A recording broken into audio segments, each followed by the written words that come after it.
Alright, we're gonna go see if we can get some chisel plowing done today. I don't think there's, I'm not sure there's really any frost left in the ground. We didn't really get cold enough long enough this weekend. I mean, don't get me wrong, we had frost, but it wasn't deep. So I think we'll be all right. The hills might be a little interesting, which the first field I'm going to has got a big hill in it, but we can work around that. Got home last night from working on the applicator and got the, forgot the key. Got home last night from working on the applicator and got this thing fueled up and checked over and hooked up. So all I had to do today when I got here was run the dogs over to mom and dad's to get babysitted.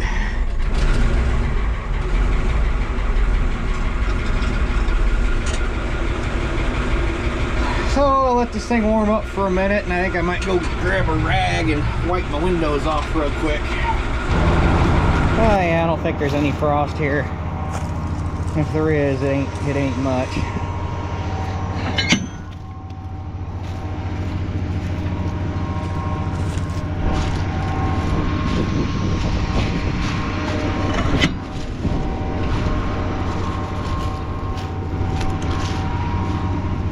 Man. I think another few more acres will be time to flip them things.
I guess there's a little bit more frost down there under like the 4 or 5 inch mark than I thought, because I just sheared off a bolt.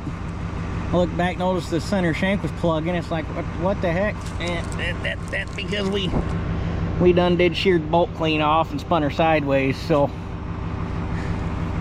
I guess that pretty much answers the can we run today or not.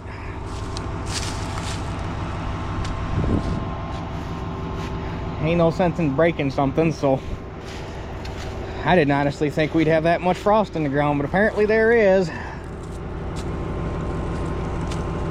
So I guess we'll just go ahead and call her a day before something bad happens. Ain't good to nobody if it broke. Run back to the house real quick and fix that shovel. Alright, let's fix this thing real quick. And I'll put the white back in the barn, because with that kind of frost, it's definitely going to be several days before we get to go do anything, I guess.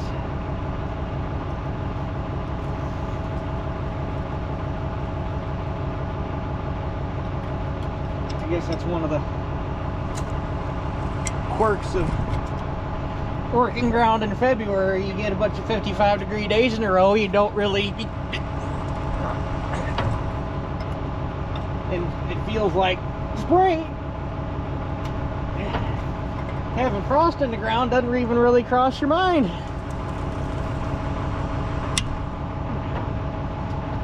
And that over-tightened itself a little bit when it spun around.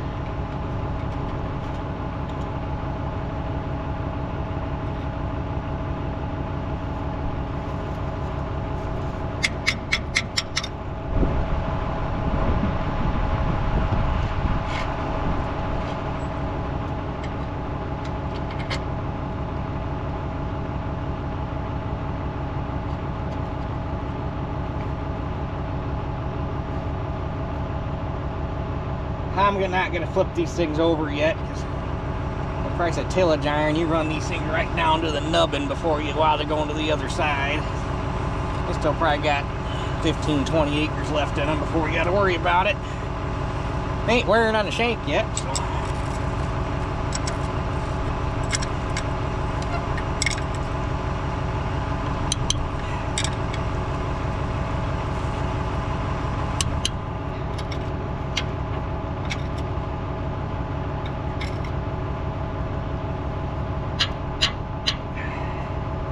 There we go. I guess it was a blessing in disguise that I couldn't run, because I was, when I was putting that shovel on, I looked over here at the back of the wheel and saw that grease line. I was like, well, that's odd. And I got a loose wheel bearing. The other side's not this bad, but the other side's a little loosey-goosey too. So I guess we'll go grab some tools real quick and tighten them guys up.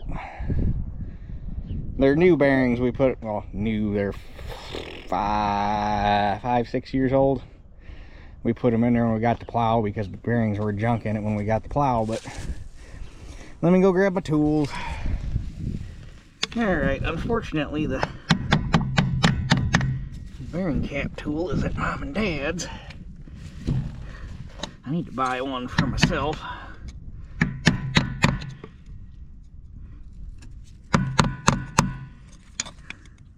I really wish I had the one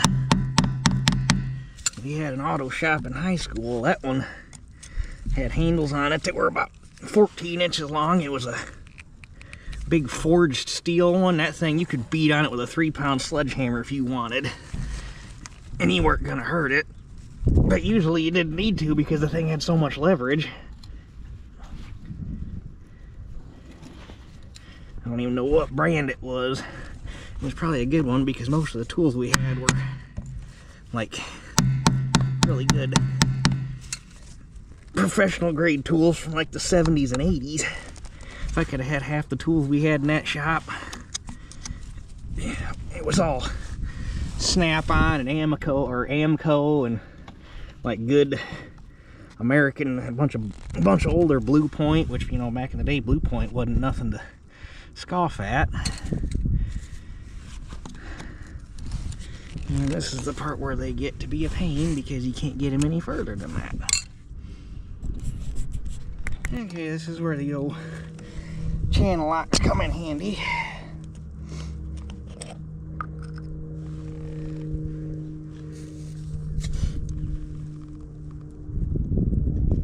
Yeah, I'd say we're a little loose. Just a smidgen.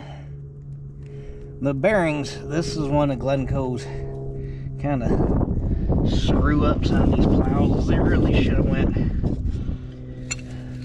a couple sizes bigger on these bearings. I don't know if it was as much of a problem if you went to like if you got up into like the 11 and 13 shanks and the bigger plows, but on the 9s for certain, the bearings were probably a touch too small for what they were trying to do with them.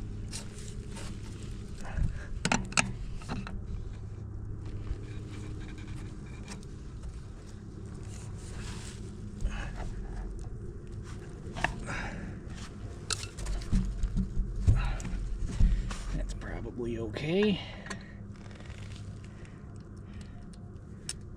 I can re-find the hole.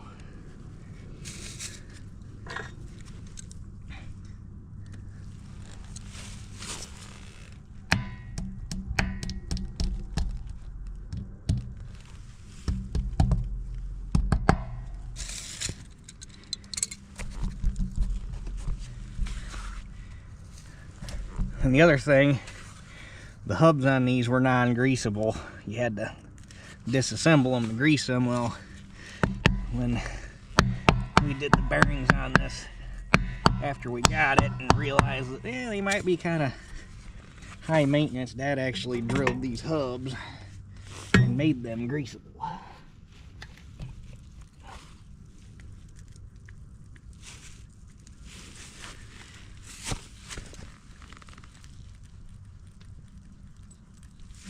Quit turning, you bastard.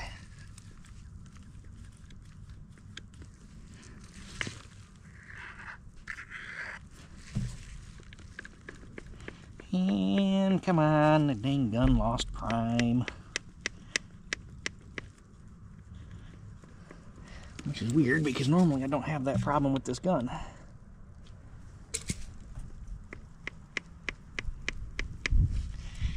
Anyhow, I'm going to get this thing pumped up with grease, do the other side, and then we'll put the white away. Now I smell like nasty old wheel bearing grease. Although it wasn't that old.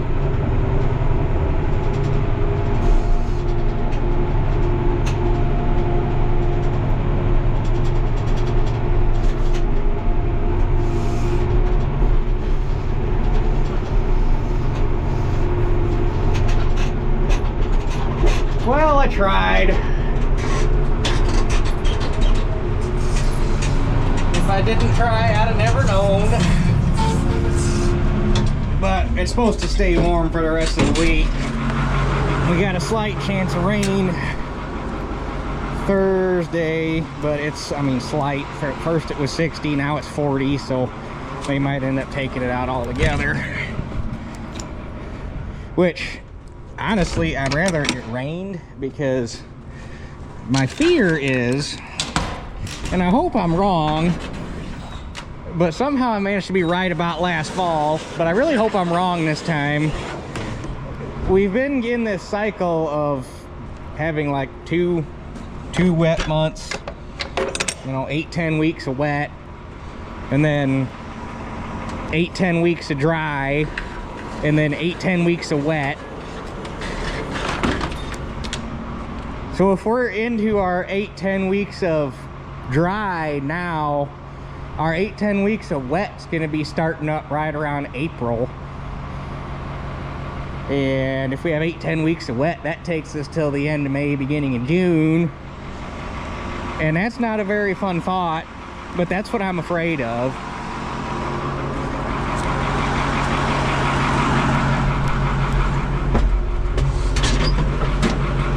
But anyway, back to what I was getting at. If we don't end up getting any rain Thursday, or even if we just get a little bit of rain Thursday, probably by Saturday, if the weather turns out decent,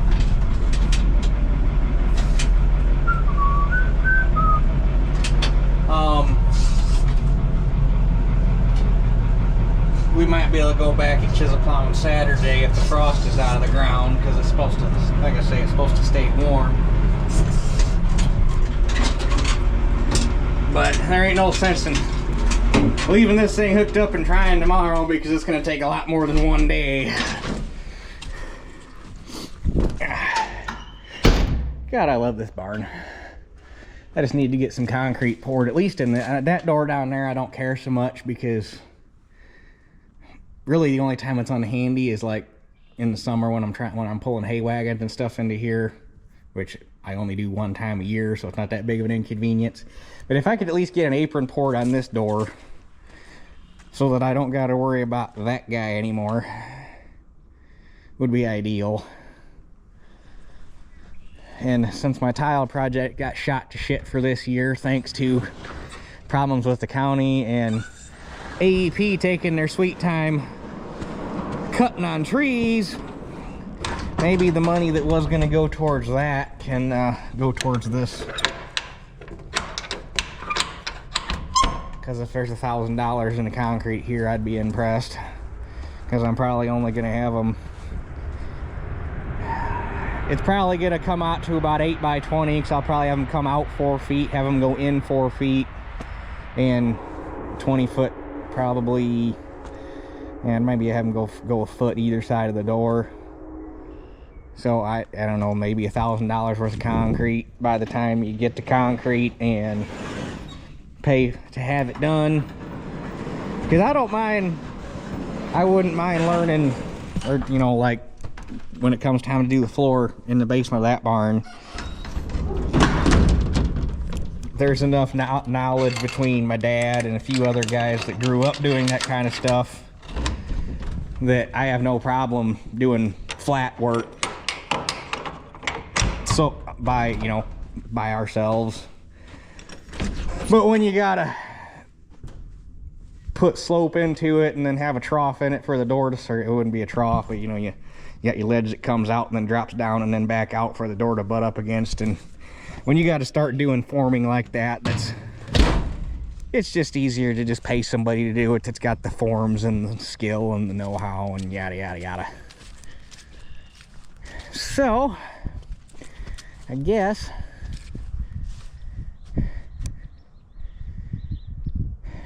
every day I drive it and look at that, all that brush being gone, and it's like, man, that looks so much nicer. Holy shit, is that pile burning? I think that pile's burning. I ain't touched it in 2 weeks.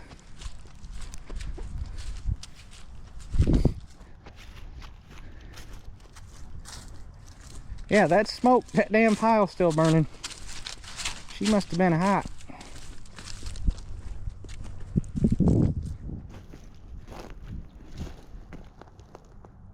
There's still something burning on the inside. But speaking of projects, the barn project is probably getting pushed back towards late spring, early summer, because because of time constraints with getting equipment around and all that stuff, and B, because I can't get anybody to build me a damn LVL. You wouldn't think it would be that hard. You think and tell them I need it this big by this big and this long. Build it for me. No, we can't do that because we're not engineering the whole structure and we don't want the liability. I don't care. You guys don't have the liability. This is on me. Build me the damn LVL. Nope, can't do it. So I got a buddy that is the one that we bought the gravity wagons off of, and he's the guy that I got that corn head off of, and he gave me the parts to convert my 4-row head to the newer style hookup, and we've done a lot of stuff with him.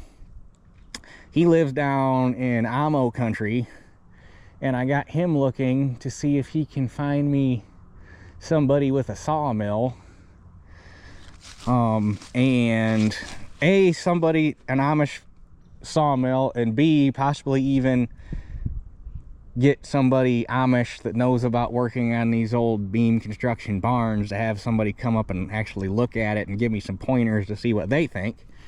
But I got this big pine right here and this big pine right here that are nice and straight and tall. I mean, they are straight enough that if I could get two 30-foot 8x8 rough sawn beams out of those, or maybe even possibly a touch bigger, but I mean that is, I would think that is plenty damn straight to get a couple beams, or get, heck, you might even be able to get two beams out of one tree. But I got that one and this one. I think those are the two biggest ones in here. I mean, there are several in here that are probably worth cutting down to have sawn. Probably that one, that one, that one. There's a couple over there, which is another reason why I'd like to get in here with the Mini and get all the underbrush scrubbed out, so you can assess some of these trees and see what's worth having sawn and get some lumber out. Oh, squirrel nest right there.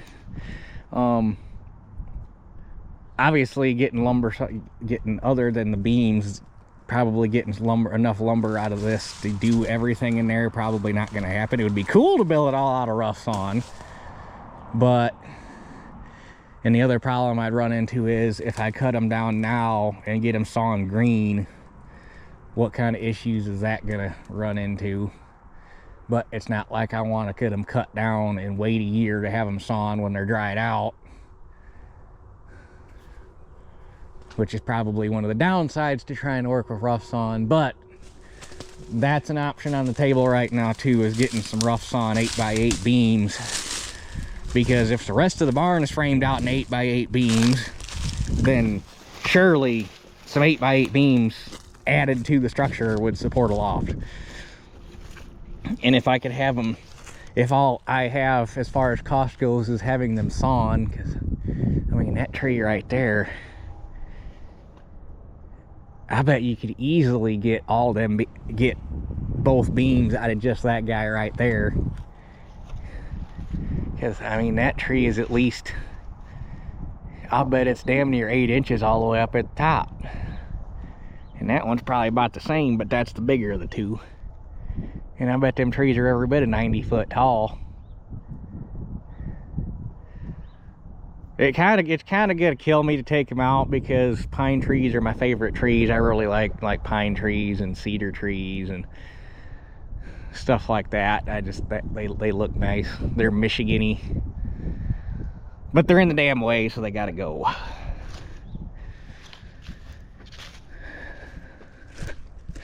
And AEP is supposedly gonna start coming and trimming trees through here. And I'm hoping that I can sweet talk to get the engineer into taking that guy down so that I don't got to screw with it, because that's a hard leaner and it's coming towards the power lines. So if they can take care of it, then I don't got to screw with it. Or even if they could saw it off at like 10 feet above the ground, and then I could push push the rest of the trunk over. But anyway, this video is getting way off topic from where we started. So anyhow, I guess I don't know what I'm going to do for the rest of the day, because I don't got parts for the applicator, and it's kind of too late to get anything started now, so we might just call it an early day maybe. So anyhow, I guess that's it for this one. We'll catch you guys on the next one. Sorry it turned out so screwy. Nice day though.